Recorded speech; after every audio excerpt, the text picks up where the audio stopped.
Sunshines, it's me, Cassie. Today I wanted to bring you guys a quick kind of how-to tutorial sort of thing, showing you how I organize my thoughts when I'm trying to put together a cosplay. Making a costume is a lot of work and there's a lot of different steps involved, and it is so easy to forget part of the costume.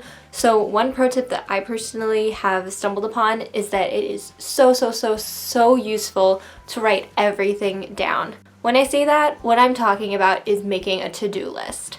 Making a to-do list is a pretty straightforward thing, so this is going to be a pretty quick video, but I still wanted to show you guys how I personally make my to-do list so that you could get some inspiration as to how you can start organizing your cosplay work. So without further ado, we're going to get started. So to give you all a little bit of an idea of what to expect with this process, I'm going to go and walk through this process using Junko from Danganronpa. This is a cosplay that I have already completed, so I don't really need to make a to-do list for her. However, this is a little bit more of a complicated costume, so this gives me a chance to show you guys how I create my to-do list depending on a bunch of different parts of the costume and ways that I'm going to create it. So first of all, you are going to want to get a reference image so that you can look and make sure that you don't forget anything. Usually I would recommend finding a canon picture of the character.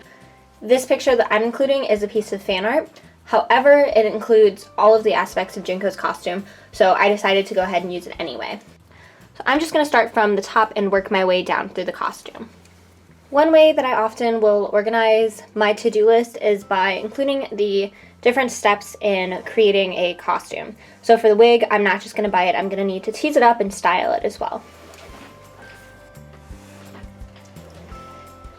If I need to alter a piece of clothing, this is also where I will note that to make sure that I get the supplies that I need for that, and also that I don't forget to do that. So for the black cardigan, you can see that her cardigan has red buttons, however the one that I got had black buttons, so I need to make sure to do that. She also has pins on the bottom side of her cardigan, and she also has this white kind of square design on her cardigan. You can't see it in this picture, but it's in the canon character.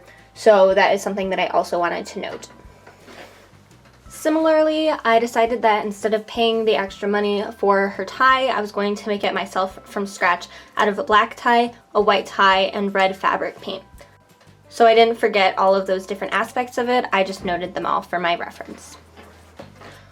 Once again, I needed to alter the original boots by adding in red laces, so I noted that.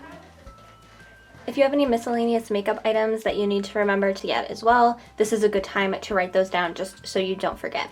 For instance, I wrote down that I needed to get red nails so that I would remember to get the fake nails and the red nail polish, and I also wrote down blue contact lenses. Depending on how complex your character is, your to-do list might be shorter or longer than mine, and that's absolutely okay. It's just worth it to take a little bit of extra time to make sure that you're jotting down everything, because this is really an important step of the cosplay process, because it holds you accountable, make sure that you won't forget anything, and it's just something you can refer to throughout the entire costume making process. If you are more of a computer savvy type, I also have a version of my to-do list that I have on my Tumblr page, and I will show you a little clip of what it looks like right now.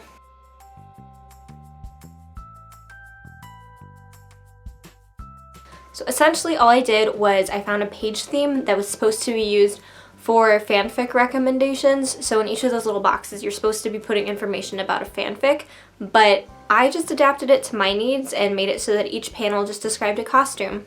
If you just like to have things on your computer, on your Tumblr, and you don't want to have to worry about keeping track of a bunch of papers, that might be another option.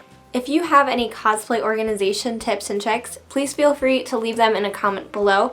I am always up for hearing new tips about how I can be more efficient with my cosplays. Also, please leave a thumbs up if you enjoyed this video or if it was a little bit useful for you. Finally, please do not forget to hit that subscribe button down there and join the Sunshine Squad.